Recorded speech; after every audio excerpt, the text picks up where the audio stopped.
Little notes.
I didn't know which one to get.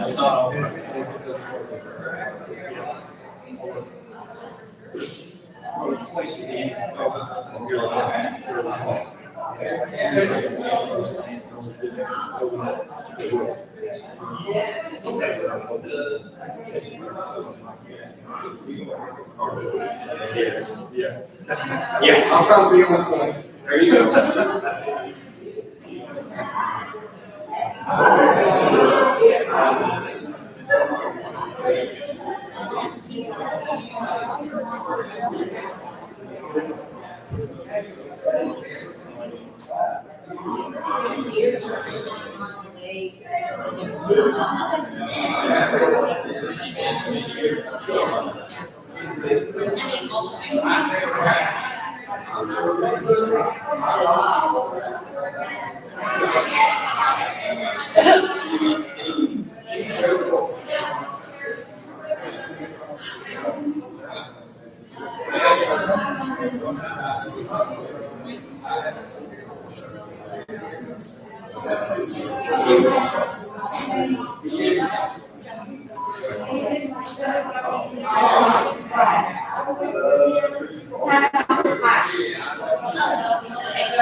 Just, yeah.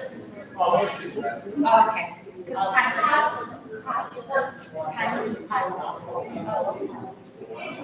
She's coming.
Yeah, I don't know. I was just best of the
And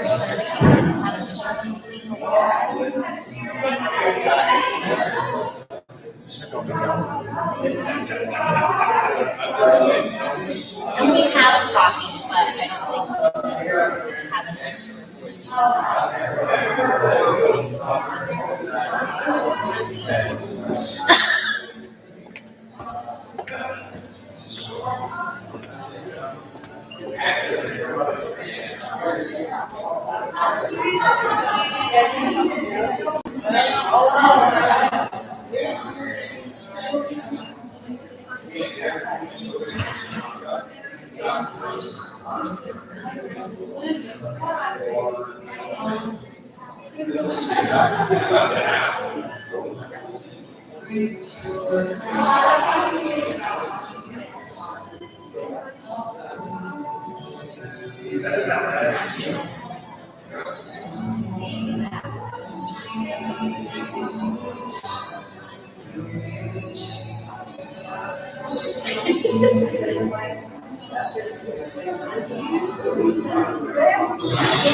This is probably where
Thanks for bringing the donuts.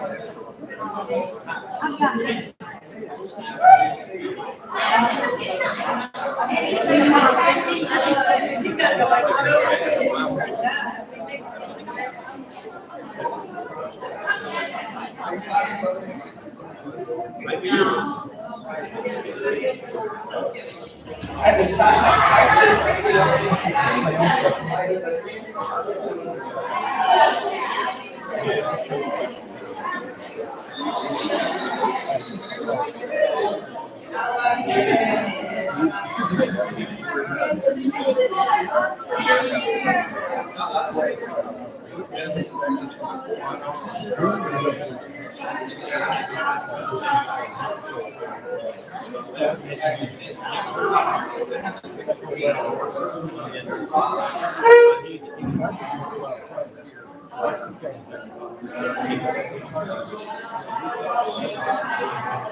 Down there. Everybody's been coming up here now. Okay.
stand on the ground and fight for you.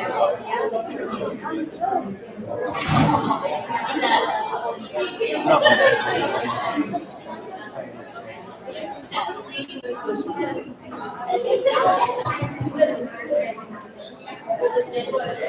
I get to be the engineer today. Yeah. All the blinking buttons and I just assumed you were like you spit all the airplane. yeah. Give me some paper.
Glad that you're here. If you can't hear me, raise your hand. Okay, I'll talk louder. Is that better? All right. I'll give you the bad news first.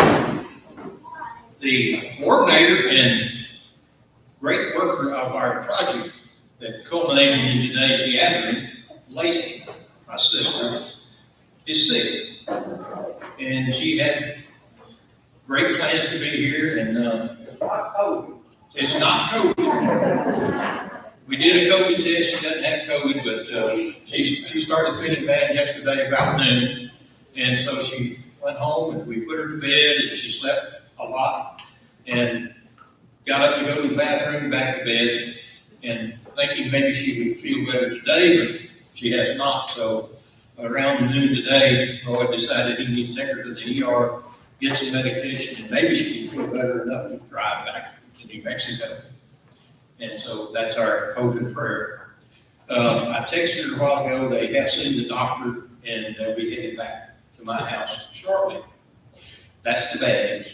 The good news is our youth director here has agreed and has already set up an audio video, and it's going to be put on YouTube. I believe the Second Street has a YouTube channel, and if we need to, and I'm not sure how all this works, I can get YouTube on my TV, but to say that I am proficient at doing any of that is an understatement.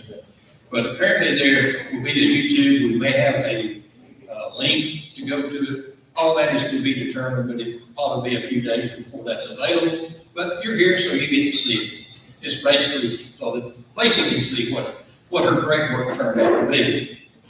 But we're here today to celebrate and remember my mother, Lucy Rebecca Sparkman McCallum Abernathy. And we loved her dearly. She would have been 103 yesterday. So this was almost her birthday. And so I have been nominated, I guess, by my sister to be the MC and to take care of some of the things that maybe she wouldn't have said. So I want to remind you that as you're sitting here today, that everyone that would like to say something will be given an opportunity. So at the beginning of our program, I'm telling you that so that at the appropriate time, if you would like to come up here and speak into this microphone and tell a remembrance or something funny that you recall, that's why I'm telling you now, so that you can work that into your brain as you hear things. However, if you are one of those shy people that does not like to get up in front of folks, we have another mic that we would bring and let you do it from where you're sitting. So never stress. I'll do that for you.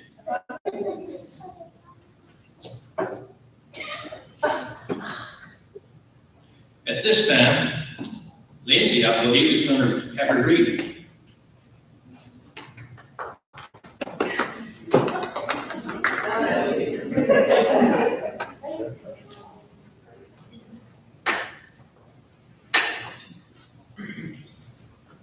See, I was not given the option to continue sitting at my seat.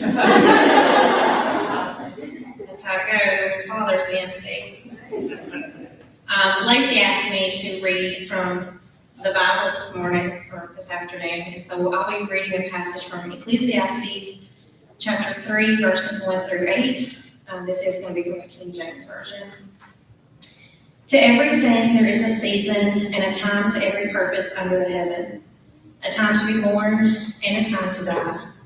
A time to plant and a time to pluck up that which is planted.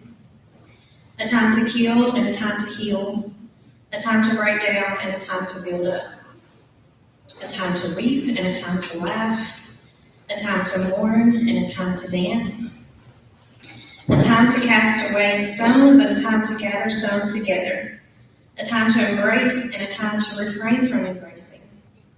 A time to get and a time to lose. A time to keep and a time to cast away. A time to rend and a time to sow. A time to keep silence and a time to speak. A time to love and a time to hate. A time of war and a time of peace.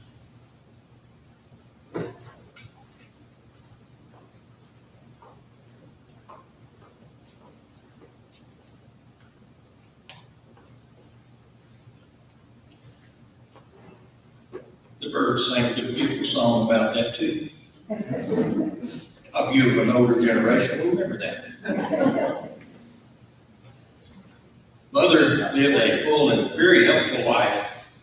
She learned from an early age that you had to be helpful.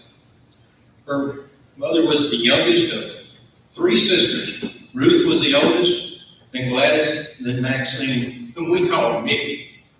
I was asked, why do you call Maxine Mickey? Where did that come from? I have no idea. Maybe Edwin knows. Maybe not. I see y'all think I might spit to these chairs up front, didn't I?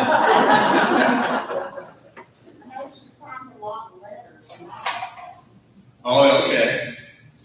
Well, Aunt Ruth was born a year before World War I began. And the rest of the children were about 2 years apart, and then Mother was born a year after World War I ended. So obviously they all had to pitch in, and those were hard times. Her mother, Lucy Amanda Irwin, and her father, Lacey Simeon Spartan. There was lots of work to be done, including helping around the store. Now, Mother's father, as he was known, L.S. Spartan, had a store with his brother, William, in Oxford, Florida. But by this time, they had their own store, and they worked there together. It was a general merchandise store. And I think at this point I would mention the reason I know about William Spartan. I was contacted recently, last year, by a guy named William Spartan. He goes by Bill. Obviously, I like that guy already. But he wrote a letter to all the nephews of anyway, some of you Florida folks may have got that letter, and he'd done a lot of research about the Spartan family. And one of the things that I got from him was a advertisement for that store. And I'll tell you, on that advertisement, what they had in that store, because I always wondered what they had in that store. I always thought it was a grocery store. I was wrong. It was a general merchandise store. They had dry goods, notions, whatever those are, staples, fancy groceries, hats, trunks, suitcases, and their specialty was Peter's brand solid leather shoes. So, they had a lot of everything, I guess. One of Aunt Mickey's favorite stories was about the time that Mother got locked in to the store after closing time.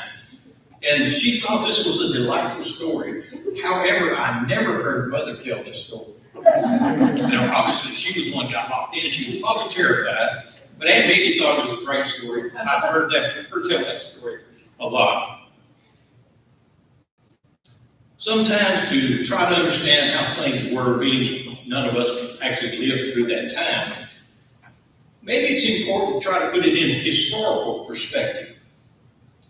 So I'd like to try to do that. Mother being born in 1919, as I said, it was a year after World War I. That's hard for me to say. She was 9 years old when her father died. That year was 1928. The next year, stock market crash and began the Great Depression. The Roaring Twenties had just ended. That was a time of great prosperity and opportunities in Florida. It's kind of a rough and tumble place. Of course, opportunities sometimes end in great prosperity, sometimes in great losses. But after the stock market crash and things got really tough, LS is dead. Grandmother, always call her Grandma Sparky. So she had a store to run and 4 girls. So Mother and Aunt Mickey were shipped off to Grandmother's house to stay with her. The 2 older girls, Ruth and Gladys, stayed to help run the store. So Mother understood from an early age that to get things done, sometimes you have to take the initiatives. I remember taking a trip with Mother, and we were driving around, going around Fayetteville, and she was telling me about Jarman, her first husband. But she also told me about a time when she lied. Shock. When your mama lies, that just ain't stuff that happens very often. But she lied to get a job in a restaurant. I assume waitressing. But and she also told me about meeting Jarman. I wish I had wrote those stories down to share and to remember. I do remember that she met Jarman while she was working at a restaurant. But I don't remember the details of how that was. But anyway, they ended up getting married in 1942 when she was 22 years old at Jacksonville, Florida. So she traveled north from Dunellen and Crystal River area. In January of 1947, my sister Alice was born. But 2 years later, tragedy struck and Jarman was killed in an automobile accident. Mom and Dad met in 1950 when they were both working on the 1950 census. Now, there was another lady working in that office as well who had eyed Mr. Abernathy and thought he was somebody she needed to communicate with, and she passed a note to Mother to give to Dick Abernathy. There again, Mother showed her tenacity. I think she just put it in her pocket. It never was delivered. So, Mother ended up marrying Dick. They married in the summer of 1951 when Alice was 4.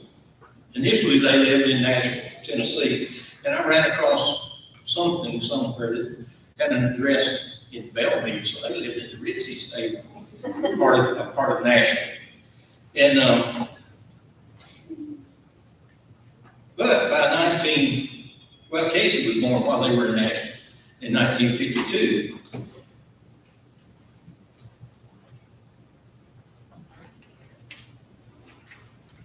Well, I may have left out. I don't know what I'm saying about half the time. They got married in 1951 in Fayetteville. Then Casey was born in 52. which makes the math a lot better.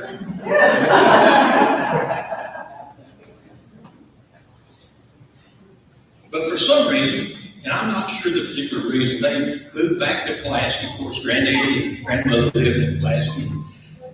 It may have been for poor health, or it may be because Granddaddy offered him a deal on the farm that he owned in Wales.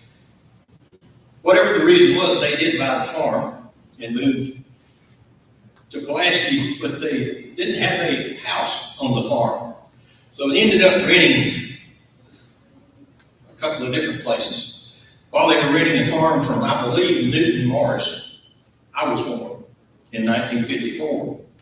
And there was a particular event that happened there that I've heard many times, and I feel compelled to share it with you because it's a good point to the story. Alice and Casey, and then me, I'm the baby. They were appointed a job of watching out for me while Mother was busy doing other things. Apparently, they're not real good at that job.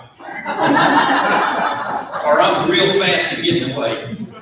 All I know from the story I heard, I don't recall this actually, but I was told about the story that when she came looking for me, they said, "We don't know where he is."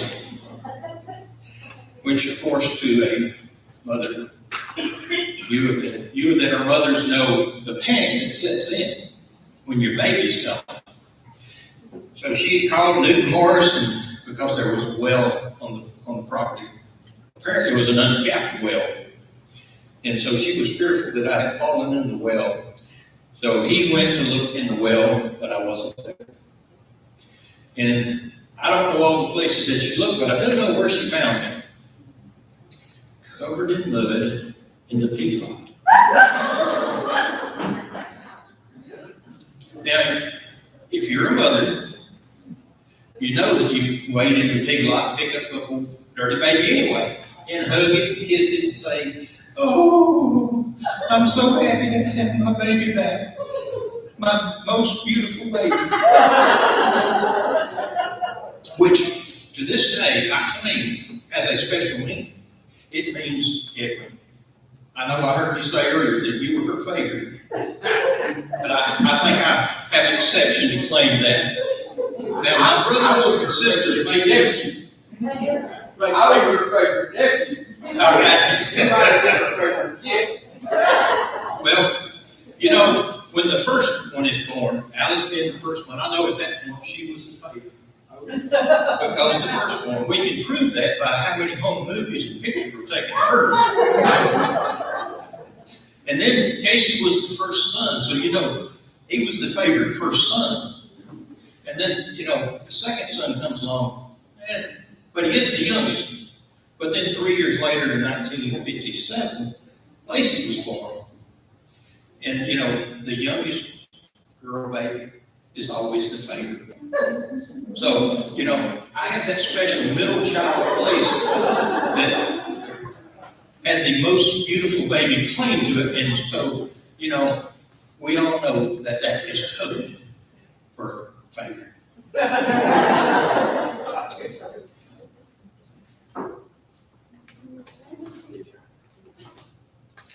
Later, we moved to another house, and it was owned by J.W. and Gladys Austin. And while we were there, Mother and Uncle Floyd, Daddy and Uncle Floyd, were working on building a tenant house on the farm they had bought. And it was to be a tenant house for a farm worker. Temporary housing for us, because a bigger and more suitable house was to be built for the growing Abernathy plant. Well, a few months ago, J.W. also passed away, and I went to his funeral, and his daughter Carol shared a story with me I'd never heard. And apparently, when Lacey was supposed to be close to being born, Mother was pregnant, and she had called Daddy. He's supposed to come get her and take her to the hospital to deliver.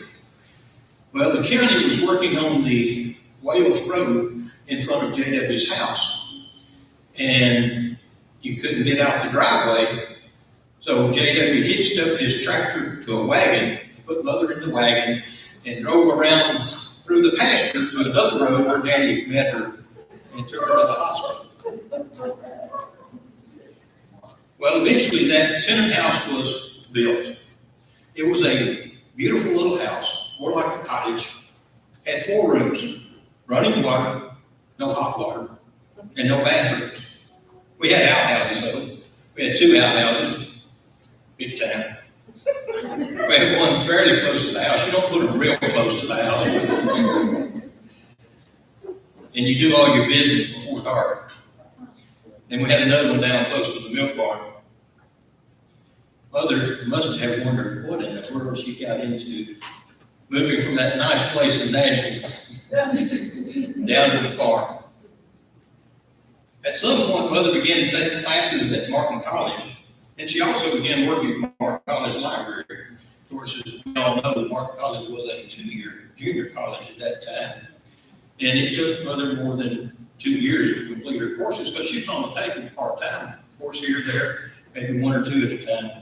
But she finally graduated from there, and she enrolled later at Middle Tennessee State University. In 1964, I was 10 years old. You can do the math, 64, 64. We moved to the Pleasant Valley community where Daddy had bought a farm from his uncle, my great uncle, the Lacey Abernathy. Man, what a change. 10-room house, 2 indoor bathrooms. It was sweet. And they even left a TV for us. We never had a TV. So, we were in tall cotton. Like I said, Mother continued her studies at MTSU. And I remember she rented a house or an apartment. I couldn't tell you which, but I do know that I got to go in the summer of 1968 to stay with her part of the time. Met a guy from Del Rio, Texas named Richard Black.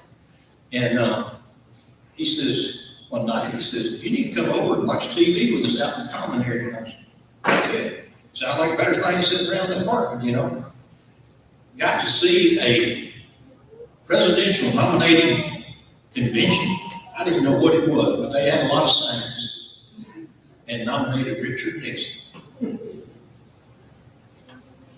But Mother eventually got her degree, and we went to the graduation.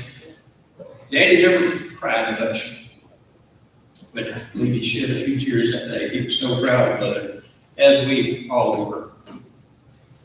She got a teaching position at Bridgeforth Middle School.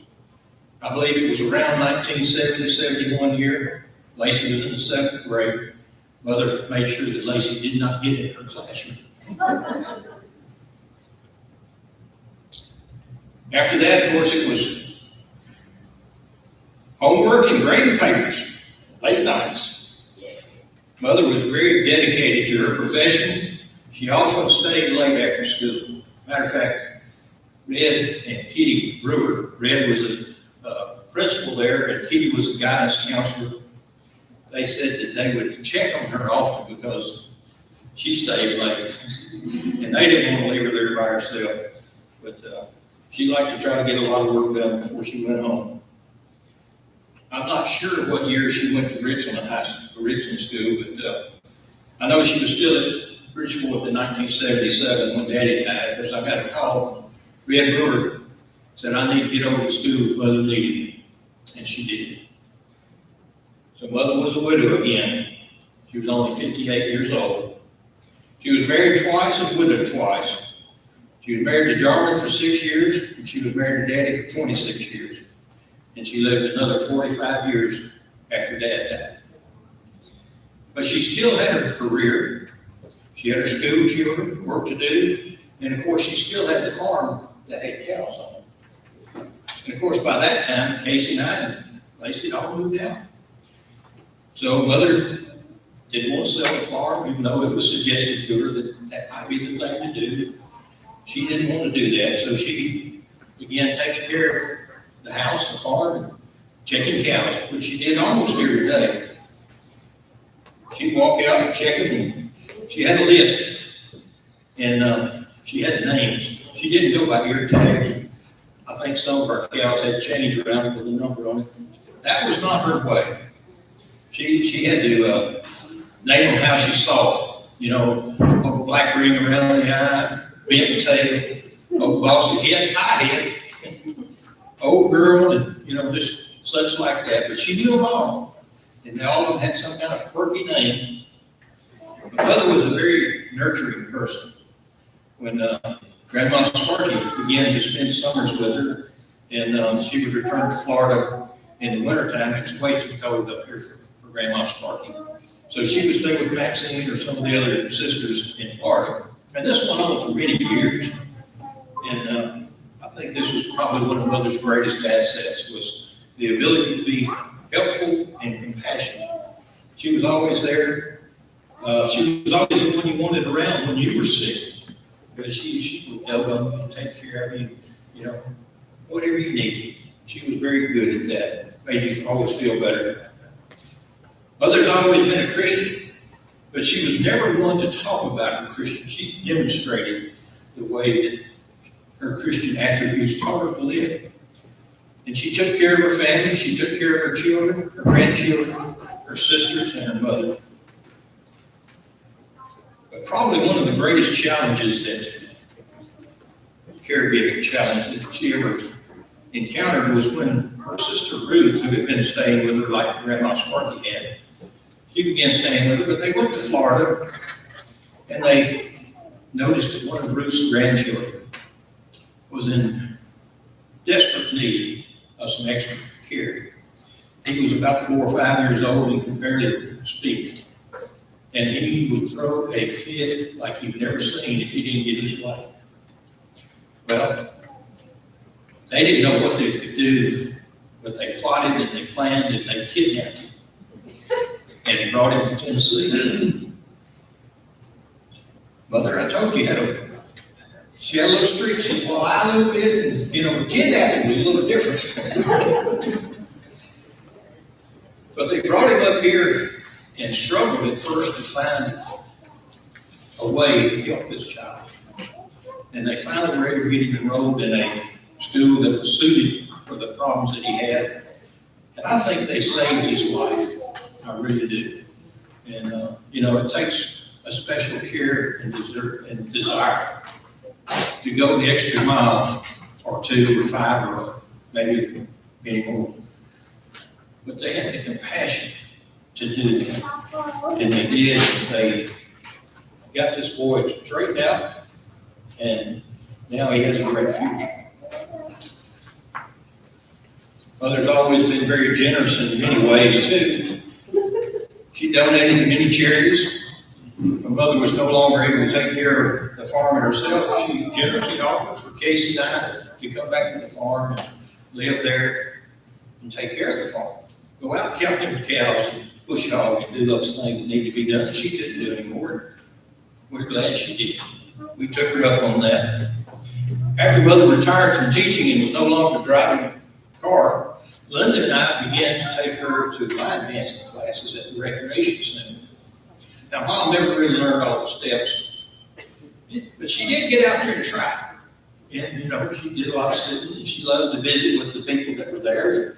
So that was good because it got her out of the house, and it was fun for her to be around other people. But what she really liked was that after the line dance class was over, we always went and ate somewhere. One time we were at Legends, and Mother noticed that they had fried green tomatoes on the menu. So that's what she ordered, but the waitress said, we only have those on one certain day. I think it was Sunday, but I'm not sure. They said, you know, this is Thursday. We don't have those on Thursday. Well, Mother said, you shouldn't have it on the menu then. Well, apparently that waitress went and said something to the manager, and the manager went downtown and found some green tomatoes, fried them up, and by the time our food was delivered, he brought that platter out for the table and said no charge. The next time we went to Legends, it was on the menu. So if you ever go to Legends and you want fried green tomatoes, you can thank Rebecca Abernathy that they're there. Several years ago, Josh and Richard bought Mother's house. She retained a life estate, and we're so thankful that she was able to stay in her home, because that's the way she always wanted. She never wanted to spend the last of her days in a nursing home or a hospital. And because they were there and worked different shifts, there was almost someone with her there all the time. Connie Kimbrough, who's here tonight somewhere, where you at, Connie? There you are.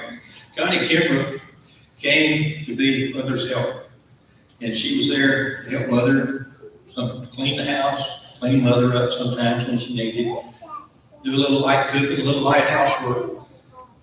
We're so thankful for you being there. We're thankful for Josh and Richard being there. We're thankful for all the people that helped Mother stay home, live her life, and we thank you.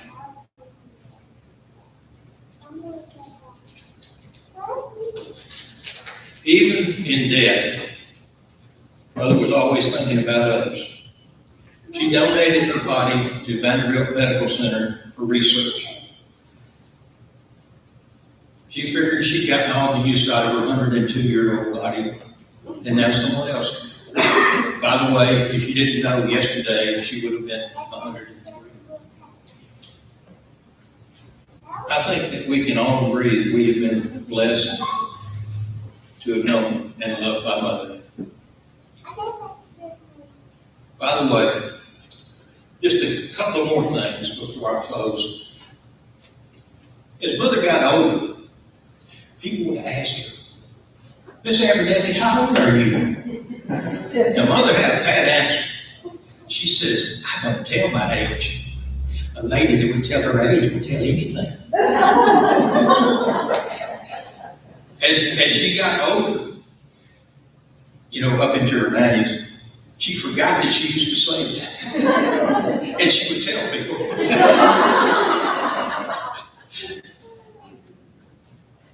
Casey, would you like me to tell about the bike? Okay. I'll be in trouble if you keep going back and make I understand, okay. Before I close, I want to give you one other thing that she did. I always thought this was pretty neat. There was a word that Mother did not like. Now, there were several, but, cussing wasn't allowed in our house. But this was not necessarily a curse word, but she considered it one. She did not like to hear, especially us kids, say, shut up! That was uncouth. So, she discovered a French word that means the same thing. So, parents and grandparents, we're all one or the other here, or close to. I will give you a lesson in French. Only one word to help you use it in your life. And by the way, after I retired from working in Huntsville, I did a little substitute teaching. And there were times when I needed this word. You can't just shout it out because they don't understand it. So you have to tell a story where you got the word, which I just shared with you. But the word is fermez la bouche. Now, I know only hearing one word one time, if you haven't practiced, you'll never be able to use it again. So effectively, I have to teach you to say the word, which we're going to do together. Now, you remember the Sound of Music where she did all the words and she sounded it out? We're going to do that. It's fur, like fur on a dog. Let me hear you, fur. Leg, like oh, you don't even need it. Just go right mute that leg. May, of course, is the month. Fur, May, la. Here we go. Fur, May, la. Now, I don't know how to relate this word. It's just boosh. Fur, May, la, boosh. All right. Y'all are a great audience.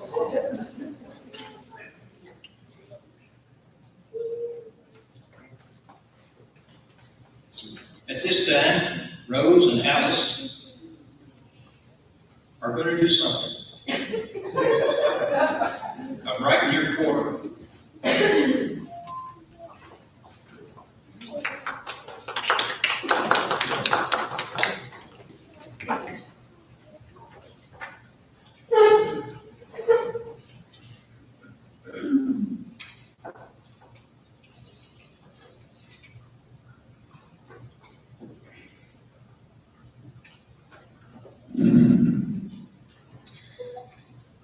So the next remembrance, actually we're going to do a little poem song first, but we're not going to sing it. We're going to recite it as a poem. It's Brighten the Corner Where You Are. The lyrics are by Ina D. Ogden, and the music by Charles H. Gabriel.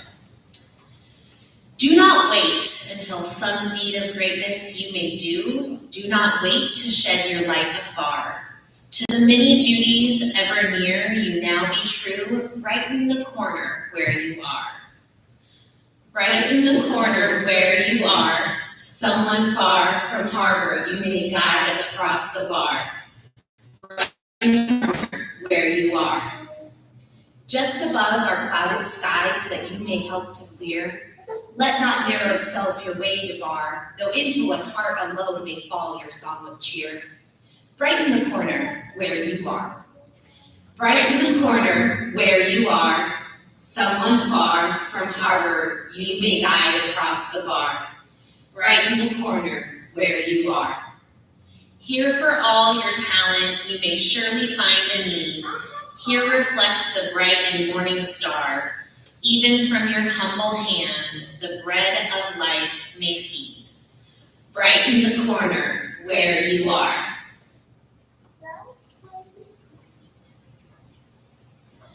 And now we're going to do the remembrance that our mother, Lacey, would have done if she was with us today.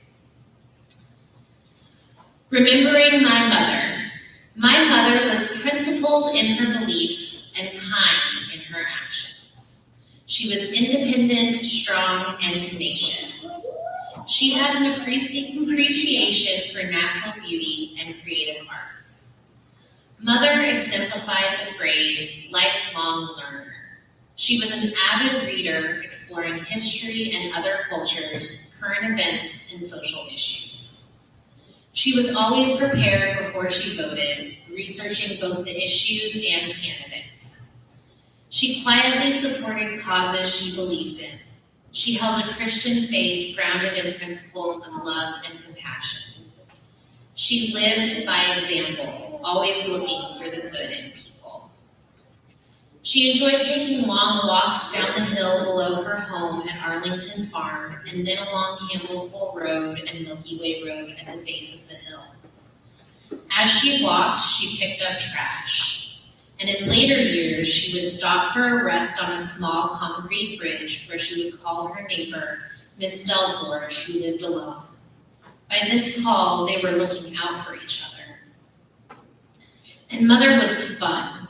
She delighted in simple pleasures. One year I took a trip to Florida with Mother, my sister-in-law Susie, and my then young daughters Alice and Rose. We stopped to enjoy the ocean and beach on our way to see our Florida family. Over and over, Mother made her way out to chest height in the ocean and then rode wave after wave back to the shore, all the while smiling.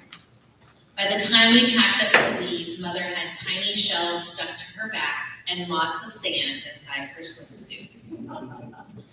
When she visited us in Portland, Oregon, Roy and I took her camping and sailing at Swift Reservoir, south of Mount St. Helens. Mother was a beautiful diver, and she delighted in diving off the side of the boat. Once, Mother and I took a trip to the Pacific coast in the little MGB convertible that Roy and I had at the time. We left the hard top at home and set out with the soft top down.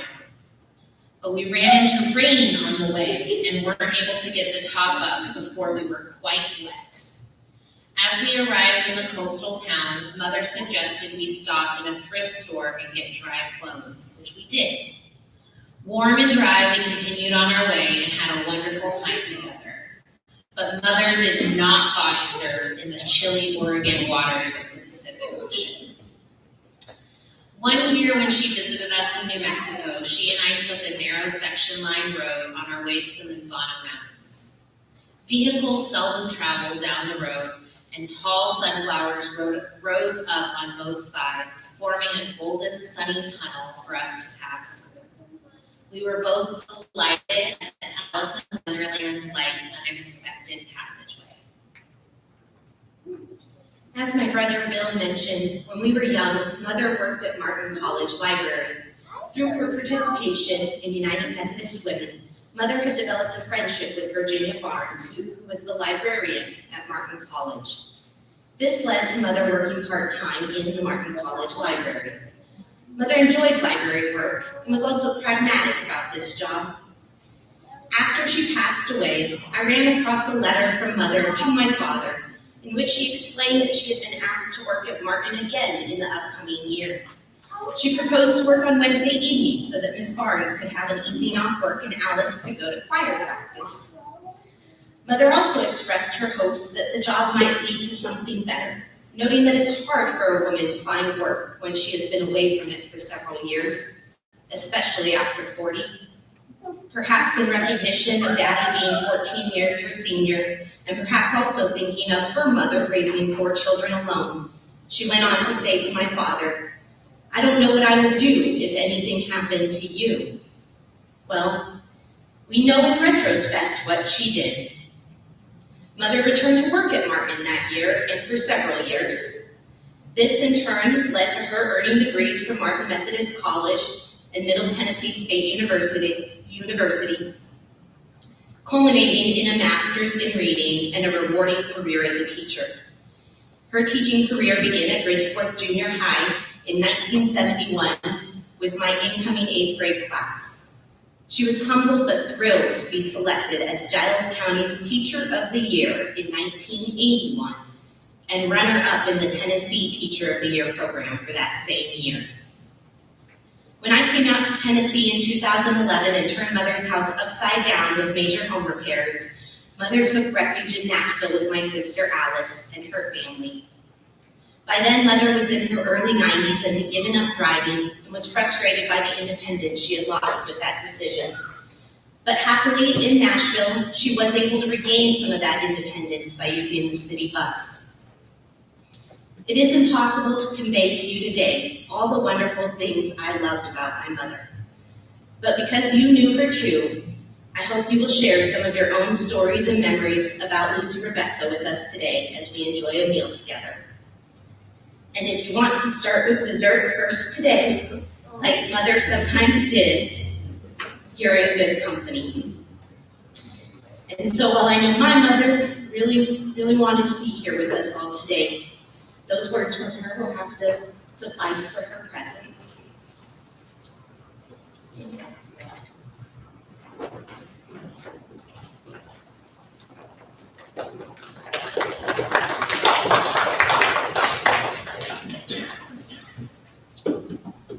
Now, Jennifer Peel will do a reading.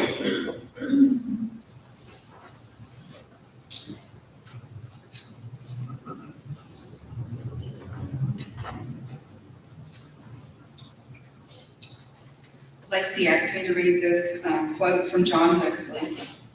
Do all the good you can, by all the means you can, in all the ways you can, in all the places you can, at all the times you can, to all the people you can, as long as you ever can.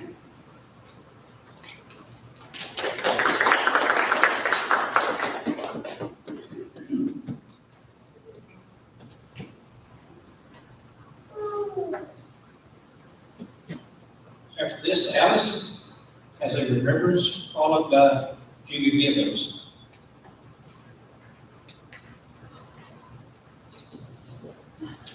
You've been sitting a long while. I need for you to stand up while I take a foundation.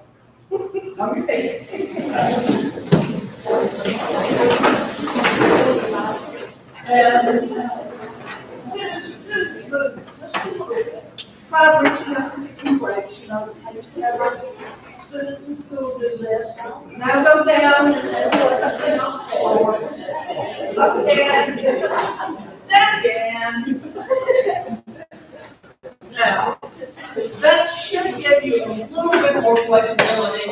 I think it's really, really hard to sit for as long as you've been sitting, but it was really important for us to do something to kind of remember her. I had not realized how much closure you can get from funerals. And we missed that, but we missed it for good reason. I'd like to start by reminding you of an old fable about a group of wise men who were asked to describe an elephant. You might think that it would be very easy to describe an elephant if you were wise, but all these wise men were blind. On the other hand, the elephant was in the room. So they thought that they could use their sense of touch and they could come to know the elephant. One man reached out. An elephant is like a rope. He was holding the tail. Another bumped straight into the side of the elephant. No, an elephant is like a wall. Another grabbed a leg. An elephant is like a tree trunk. And so on and so on. And each of them was right, and all of them were wrong. Today, using our memories, several of us have tried to describe Lucy Rebecca Sparkman McCowan Abernathy. And like blind men describing the elephant, all of us will be somewhat right, and all of us will be wrong. I don't mean to imply that Mother was an elephant. Although she occasionally, to Dan's chagrin, voted for Republicans. Only that each of us knew Mother in different ways, at different times in her life, and at different times in ours. It won't matter.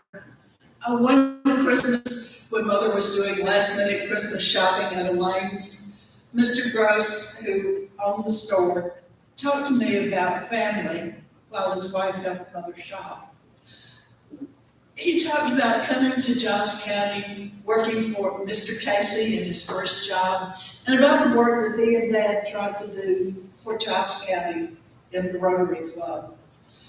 I thanked him at the end because it felt as though it was after Dad's death. And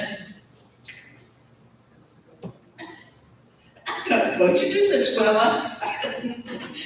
But he said, it's important to talk about the dead. He said that way they never really die. So, as I behave myself and pull things back together, and as you listen to everybody speak separately, and later when we are speaking in smaller groups, I want you to find a mother story that you really like. Remember it, tell it to your children, to your grandchildren, and that way she goes home. Two little girls with Buster Brown haircuts, one blonde, one brunette, with two older sisters, not with their red-headed father, not with those sisters, not with their bespectacled university-trained mother who retired from teaching, and with their father operates what we call a small country store. A place that stocked a little of everything, from blue cheese and crackers to dry goods. A place with permanently fixed rolling ladder, which meant accessing high shelves, cubbies really, which when empty made the best small playhouses ever for two small and inseparable girls, Lucy and Maxine. Lucy was shy but daring. Maxine, our Aunt Nikki, outgoing, and as she told me, always getting in trouble for not keeping Lucy out. What kind of trouble? Well, imagine their father tying an alligator between two trees and making sure that his daughters need to stay far, far away from that gator. Why?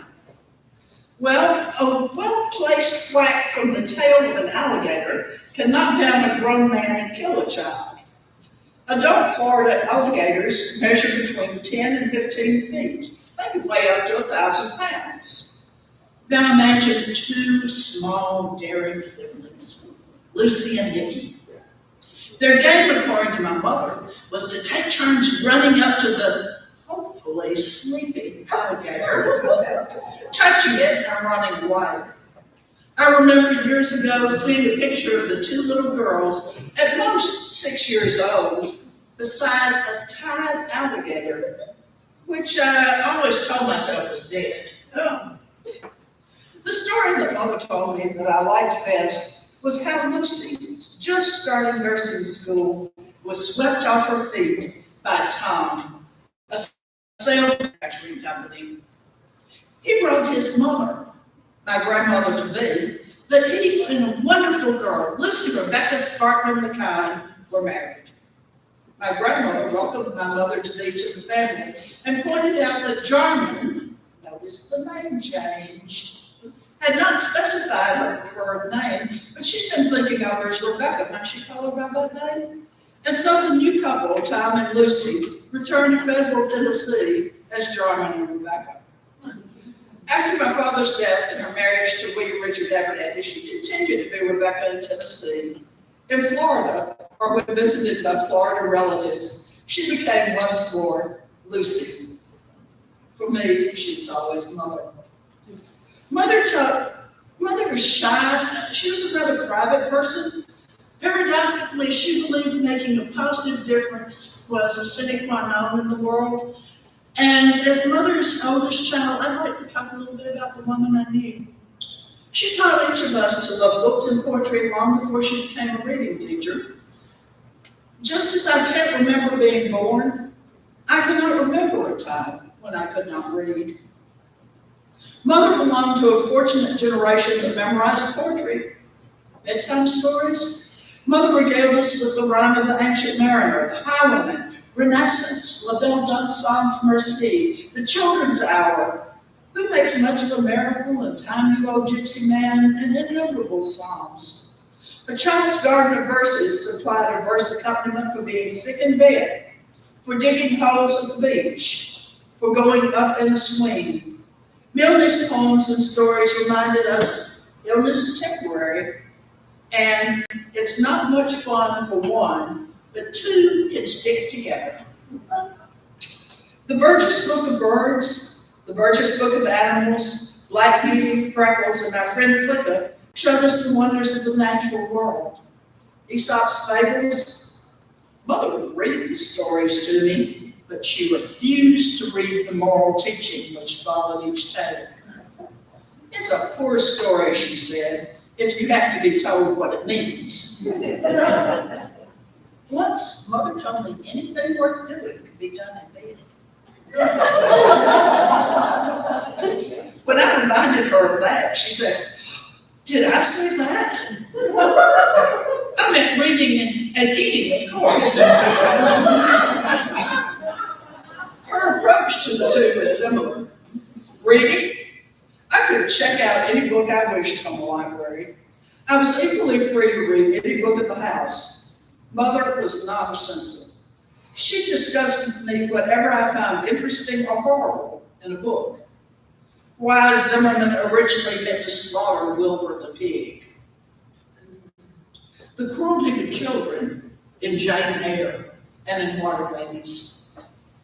She herself often read the beginning and then the end of the book in order to decide whether reading the whole book was worth her time. Tasting the book, she called it. I was horrified by this, but came to appreciate her approach when she and Dad applied it to food. We children were allowed to serve our own plates, but we had to try a little bit of everything, and whatever we put on our plates, we had to eat. For all 102 years of her life, Mother enjoyed both the written word and good food.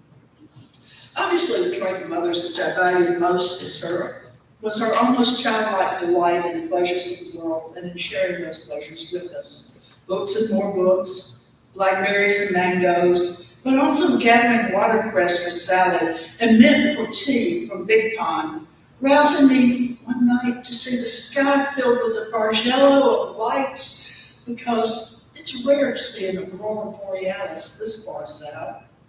Calling me outside when my mare was still licking the remains of a bird sack for foam and nudging the little filly to her feet.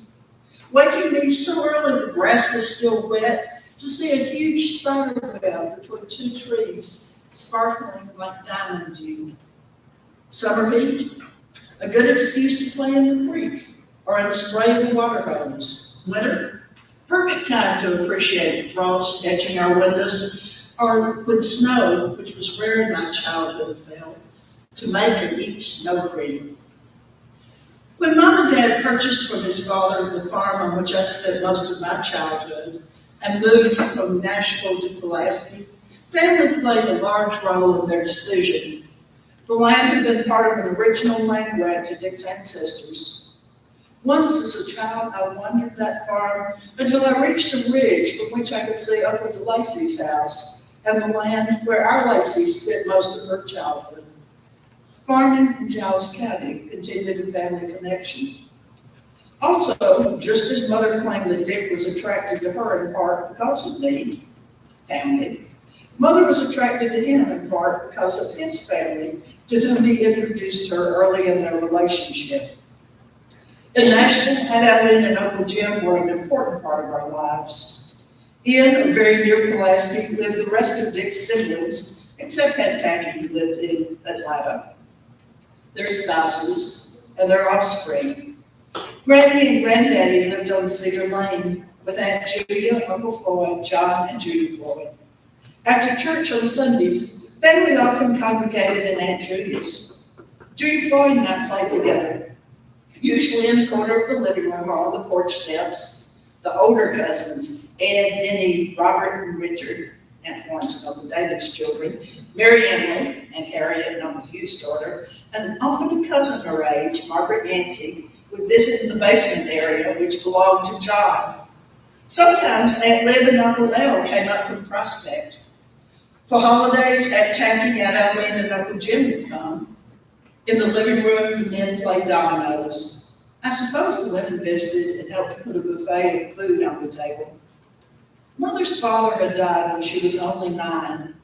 She and Aunt Maxine were sent away from home to stay with their rather strict grandmother in Miami.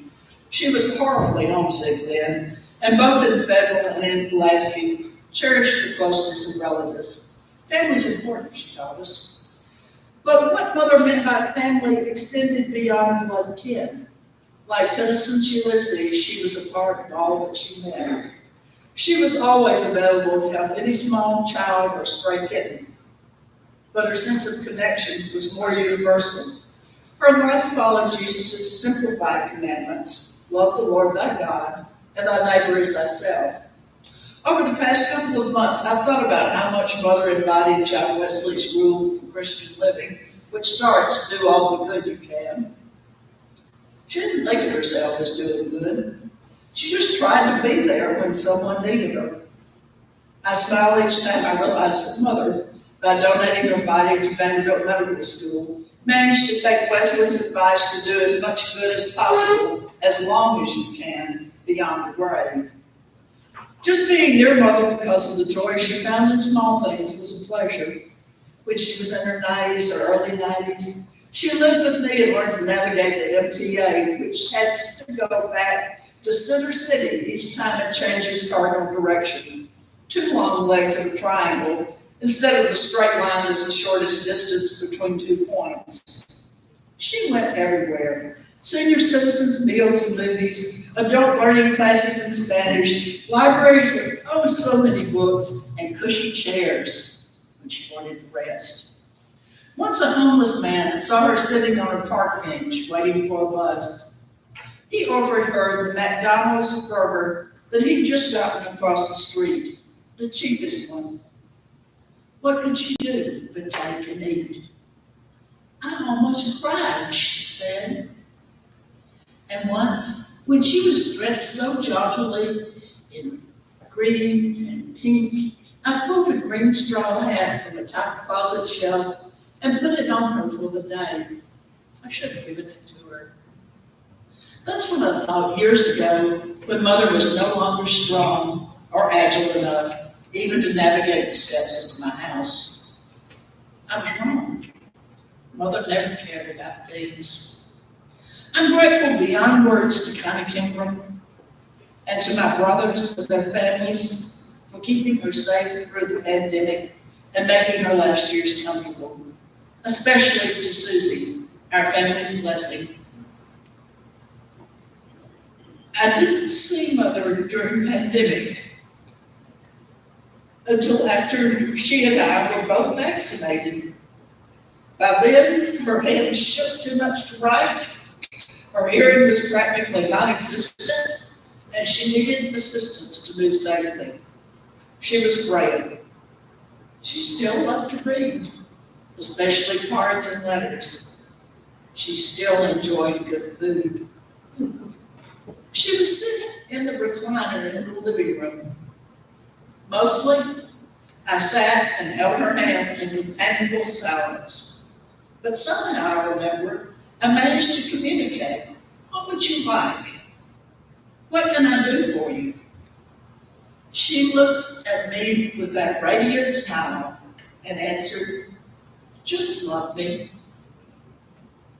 We all did and do. Thank you.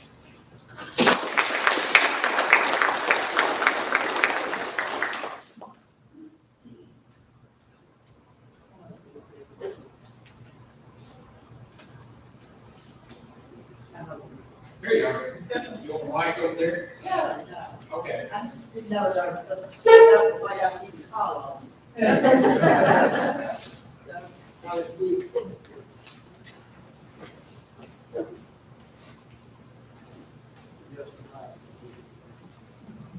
I'll probably be fine. Thanks to Rebecca's children for allowing me to say a word today. For those of you who don't know, I'm Judy Floyd. Alice talked about me. I'm the daughter of Julia Abernathy Smith and Floyd Smith. Grew up in Pulaski, and Dick Abernathy was Mother's brother. So, and I grew up particularly, I was sort of in the middle, born in 1950. I was kind of in the middle of Alice, Casey, Bill, and Lacey were the cousins closest to me in age. And I remember playing in the barn and where the Kennan house was, and I remember that there wasn't a bathroom. I remember spending the night there at that.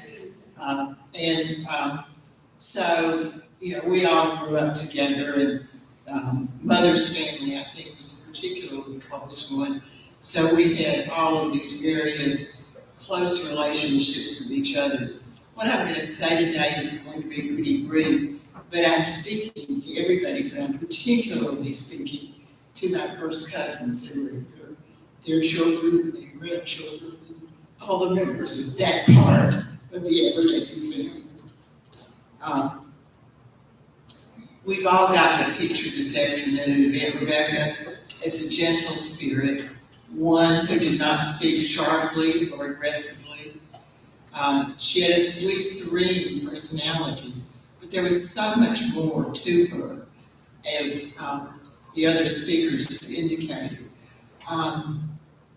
She was a sister, wife, mother, grandmother, and great-grandmother.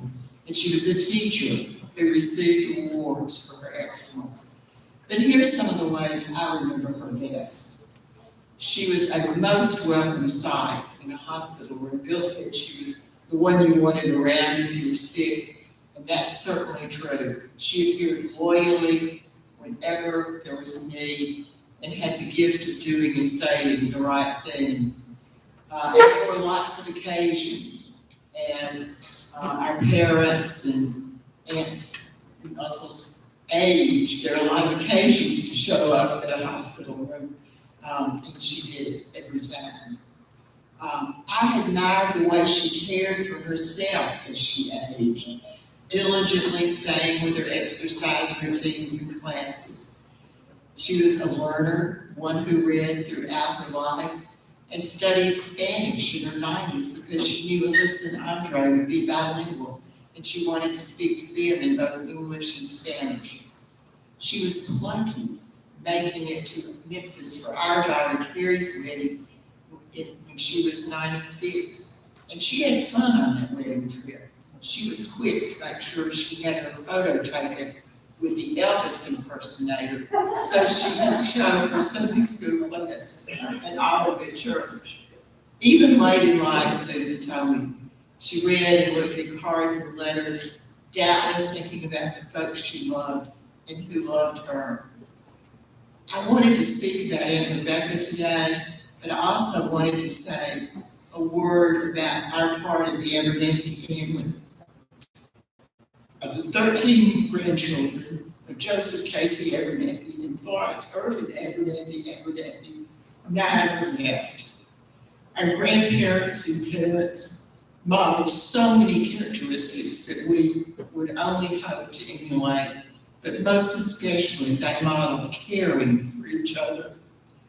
When Mother couldn't make my dress for the Italian street fair in 5th grade, Aunt Florence made it. When Daddy was working in Tullahoma and Mother didn't have a ride home for me from Girl Scouts, which met at the old recreation center, I walked down to the highway department where Uncle Dick's office was and waited until he left to work for the day and could take me home. And there were so many countless incidents. Aunt Tacky, Aunt Liv, Uncle Al, Aunt Florence, Uncle David, and Harry, all of them were, Lee, Uncle Jim, they were all such constants in our lives. So many examples. We're not as close geographically as our parents mostly were. So caring and being involved in each other's lives is not as easy. But I hope we'll keep caring and do what we can for each other when we can. I love Aunt Rebecca and I love y'all. Thanks for letting me say a word about this.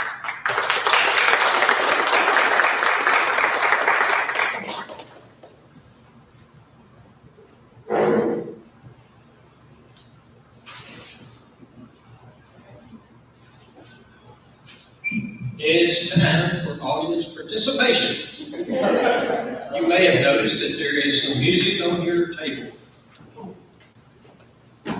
When Richard gets it queued up, it should show up on the overhead. I hope. It's not gonna show up on the overhead. Okay, it's gonna come through the speakers and you can sing along with it. On your mark. Ready, set, go.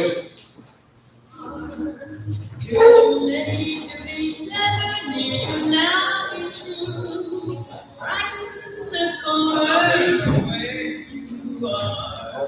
Right in the corner. I don't use Spotify.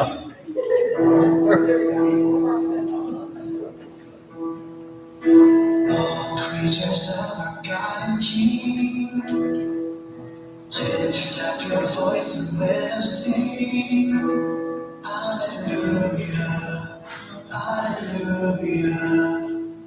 Thou burning sun with golden beam, thou silver moon with soft gleam.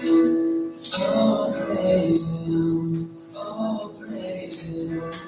Hallelujah, hallelujah, hallelujah. Thou rushing wind that art so strong, ye clouds that sail in heaven long. Oh, praise him, hallelujah. Thou rising morning, praise rejoice. Ye lights of evening find a voice. Oh, praise him, oh, praise him. Hallelujah, hallelujah,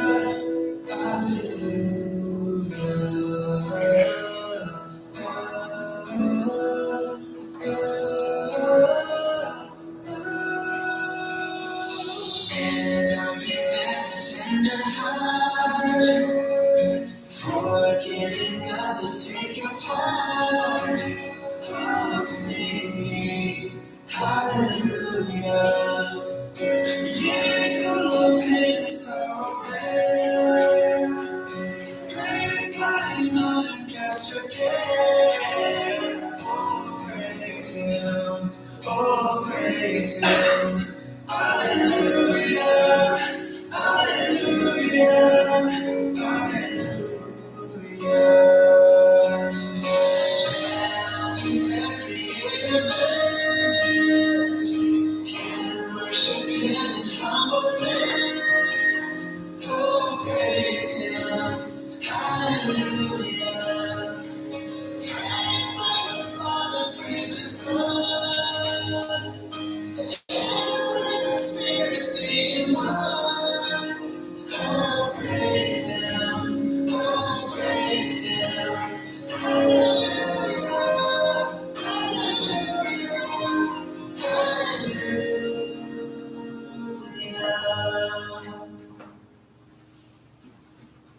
see y'all didn't make it to choir practice.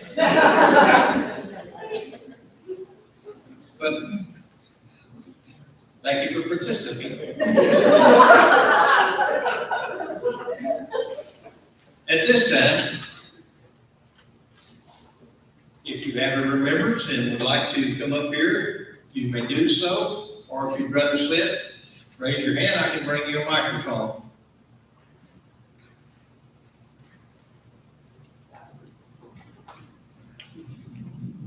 You see a hand raised? Maybe I need to look this way. Oh, there's one over there. Your brother, bring it right there to here, or you want to come up here? All right, come on up here.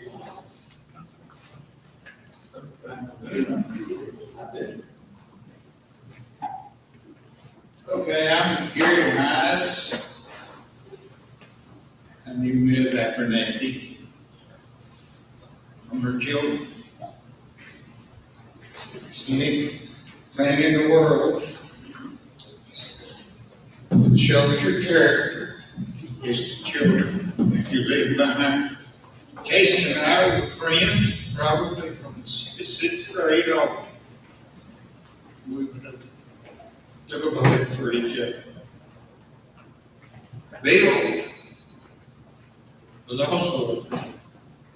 And since she's not here, Katie based me and I get an answer to it. We also spent time with Alice in Nashville at what I call it is early 80s, so it was history. Anyway. But what I want to tell you is that her example as a teacher was to teach people to learn. Nowadays, they teach you how to pass a test, and you don't really learn how to think for yourself, which don't make sense. Some of the wisest people I've known are the ones that know how to figure out whatever situation it is. And she emphasized that to her acts as being a teacher to get you to learn on your own what you need to know. I think she left behind some fine examples of children. I hope I do that with mine. Behind some fine examples of children. I hope I do that with mine. I stayed with Casey overnight. He stayed with me. He ate my mom's cooking. She did her good. One odd thing is, I'm the Mize clan, and I don't know why. The Abernathy clan wasn't helping. I don't know how she did this. Get the white rice. And I did before sugar loaf it was now a no-no too. I could eat. And she had some white gravy she put over it. But she noticed, and after 2 or 3 or 4, I don't know, 20 minutes up there, she actually got the loaf, tore it off red. So I would have 3 to go with my rice and potatoes that she didn't cook.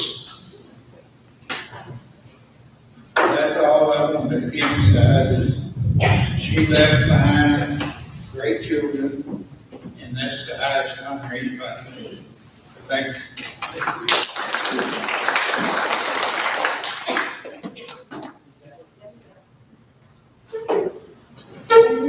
Every Sunday, or just every day we came to class, me and my sister would go up to great grandmother's, and we'd always, the first thing we would do was say hi, give her hugs and kisses. And when we found out that she was getting sick and she broke her rib, we would stay longer than we usually would. And I just remember having so much fun, and I'm and I wish that she was here with us on this day.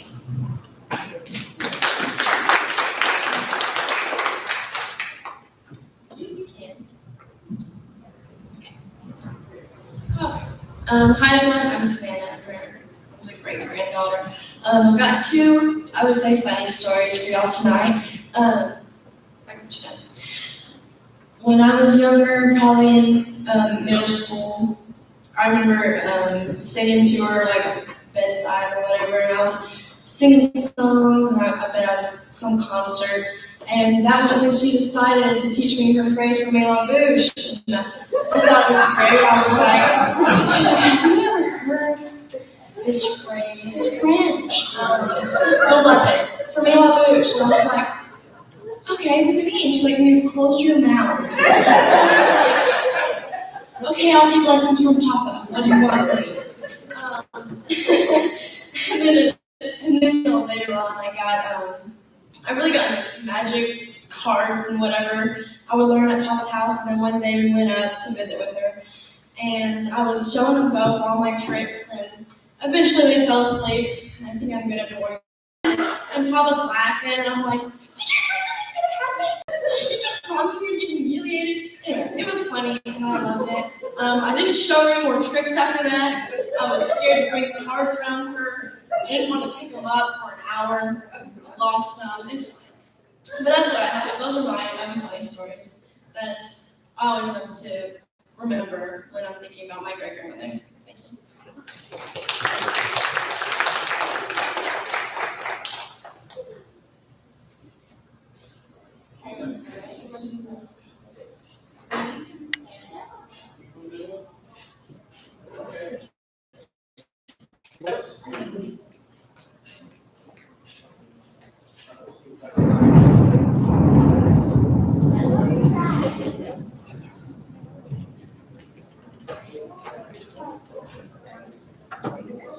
I don't see any more hands, so I guess it's time to eat. I'm going to ask Stephen Sanford to come forward and offer a blessing.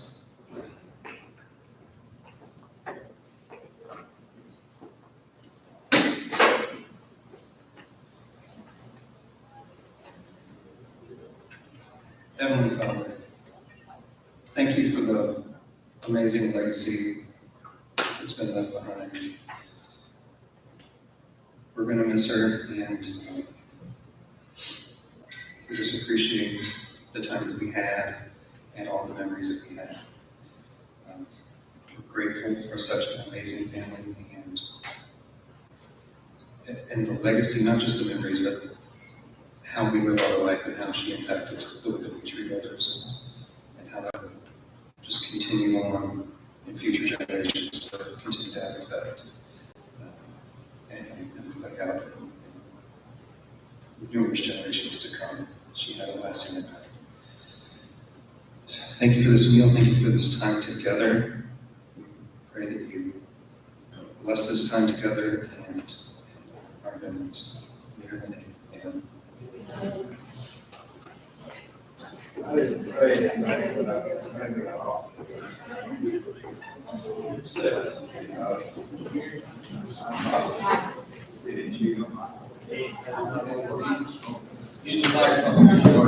Okay. I'm Benny Cheatham. Rebecca was my aunt, and she became my aunt by marrying my Uncle Dick. And I know the 8 children of Casey and Casey Abernathy, my grandfather, and they were all, to me, very wonderful people who sacrificed themselves, who they all emphasized education. They all believed in and many of them were involved in the public school system and believed in it, and they contributed a great deal.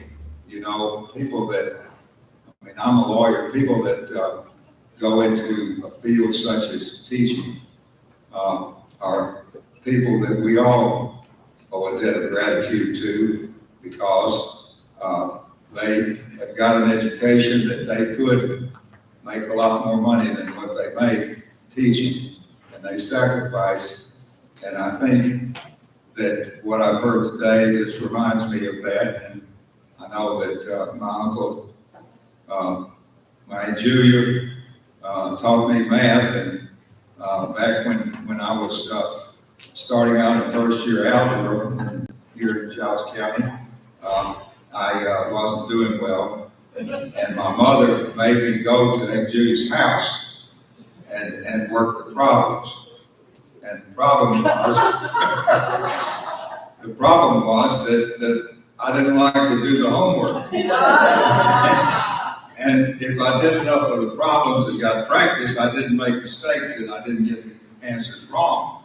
And so after having been at Aunt Julie's house a few times and working the problems, I learned first year algebra very, very well. And that saved me in a way. I remember when I got to high school, I went to the math contest and I did best of anybody from Dallas County High School anyway. So, but anyway, they were all educated, and Aunt Rebecca was a great example. I didn't know as much as I've heard today about her teaching, but I know that my Aunt Liv in Prospect, she was Tennessee's Teacher of the Year one time.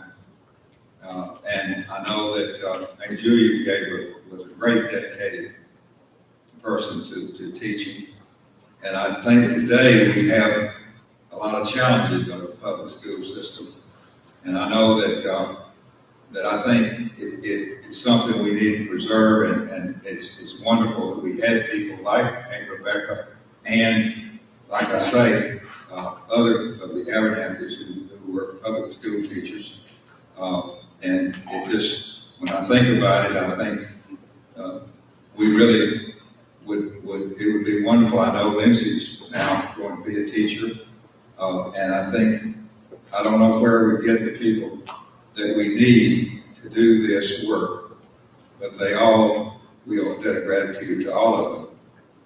Aunt Rebecca lived a long life. The only thing I contributed was I practiced law in Nashville for 49 years.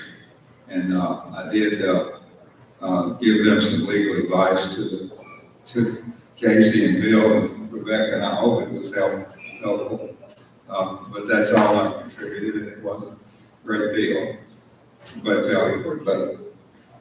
I haven't spent a lot of time in Pulaski. I'm trying to retire now, and I hope that I will spend more time here because I think I've missed a lot that I've heard about today.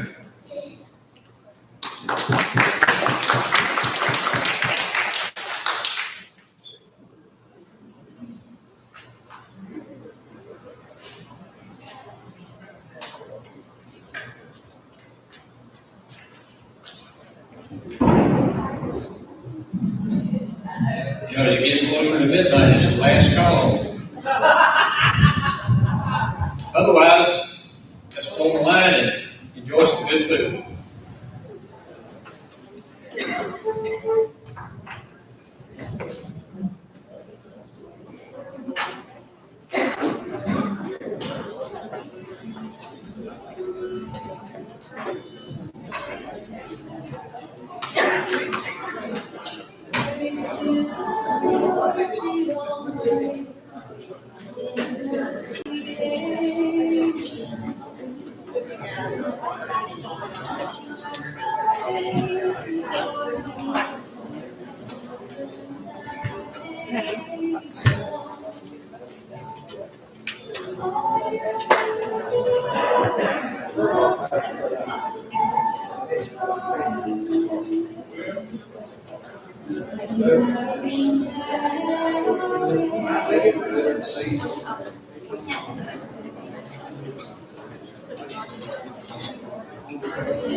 You want to see what updated, you are at work? You got it?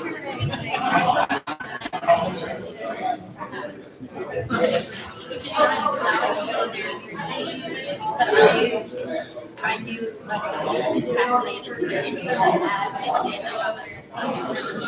plus I could take it, so I tried it on.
So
I did that.